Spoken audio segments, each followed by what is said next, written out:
Exercise 7.2 का second सम है, find the coordinates of the point of trisection of the line segment joining the point 4-1 and -2 -3।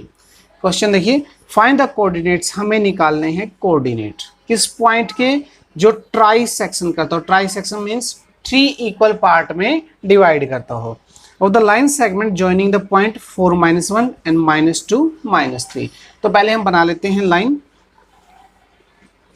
That ये line होगी हमारी A B.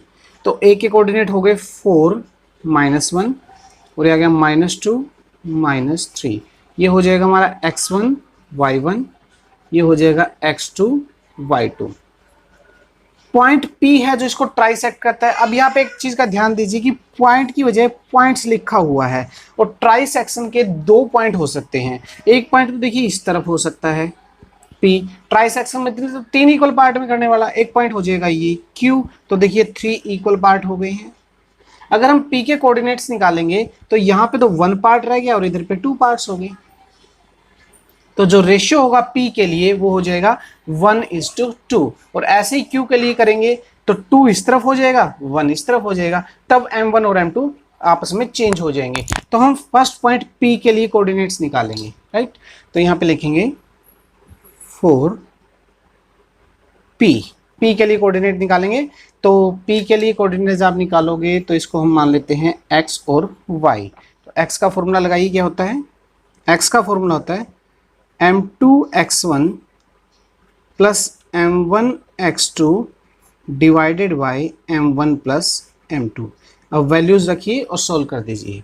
तो यहाँ पे m2 आप देखेंगे कितना है, 2 है। इस q को थोड़ी देर के लिए भूल जाइए, ये है 2 किसके साथ मल्टीप्लाई होगा, 2 होगा 4 के साथ मल्टीप्लाई, प्लस 1 वो मल्टीप्लाई होगा -2 के साथ, और m1 प्लस m2 यानी 1 प्लस 2।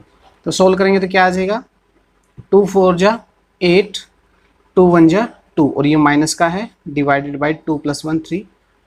तो ये आ गया 6/3 मीन्स 2। तो x तो आ गया है हमारा 2। अब निकालेंगे y के लिए फॉर्मूला लगाइए। y होता है m2y1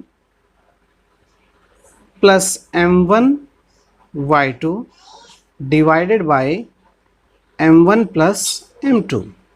m2 है 2, y1 हो गया हमारा -1 प्लस m1 है हमारा 1 और y2 हो गया हमारा -3।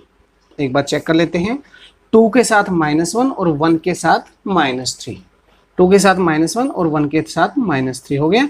m1 plus m2 means 1 + 2। चलिए सॉल्व करेंगे तो आएगा 2 1 जा 2 माइनस का 2, 3 1 जा 3 माइनस का 3 डिवाइडेड बाय 3। तो कुल मिला के आ गया -5/3। तो जो P के पॉइंट आए हैं वो क्या गए हैं, x पे आया है 2 और y पे आया है -5/3। एक आंसर तो इसका ये हो गया। दूसरा हम निकालेंगे Q के रिस्पेक्ट में, तो इसको उस टाइम में हम भूल जाएंगे। तो ये हमारे xy हो जाएंगे और यहाँ पे रेशियो इस तरफ बन जाएगा 2, रेशियो इधर बनेगा 2 और यहाँ से यहाँ तक का आपका रेशियो बनेगा 1। तो अब नया रेशियो जो आएगा वो आ जाएगा हमारा 2:1 का। तो अब निकालेंगे 4 पॉइंट Q। ये दोनों ही इसको ट्राइसेक्ट करते हैं P और Q।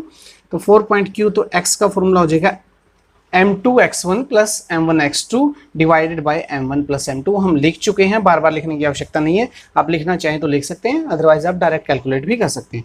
m2 हो गया हमारा 1 और x1 हो गया हमारा 4, m1 हो गया 2 और x2 हो गया -2 divided by m1 plus m2। देखिए यहाँ पे 1 + 2 था, ये 2 + 1 हो गया, ऐसे चेंज हो गया है।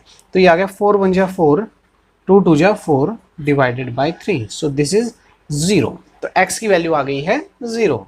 इसके बाद हम निकालेंगे y हो जाएगा m2y1, m2 हो गया 1, y1 हो गया -1 प्लस m1 हो गया 2 और y2 हो गया -3 divided by m1 plus m2। 1 with -1 ये हो गया -1, 2 विद 3 ये आ गया -6/3। So this is -7/3। 3। तो जो Q पॉइंट आया वो हमारा आया है x पे आया है 0 और y पे आया है -7/3। सो ये जो पॉइंट आए हैं P और Q both trisect the line segment. P कौन सा है पॉइंट 2 - 5/3 एंड Q पॉइंट है 0 -7/3 -7/3 divides the डिवाइड डिवाइड की जगह आप ट्राइसेक्ट लिख देते हैं या लिख देते हैं divide the line segment into trisection 3 parts, divides the line segment in 3 parts. इन्होंने ट्राइसेक्शन वर्ड यूज किया, हमने 3 पार्ट्स लिख दिया। आप चाहे तो आंसर में ट्राइसेक्शन भी यूज कर सकते हैं and this is our answer.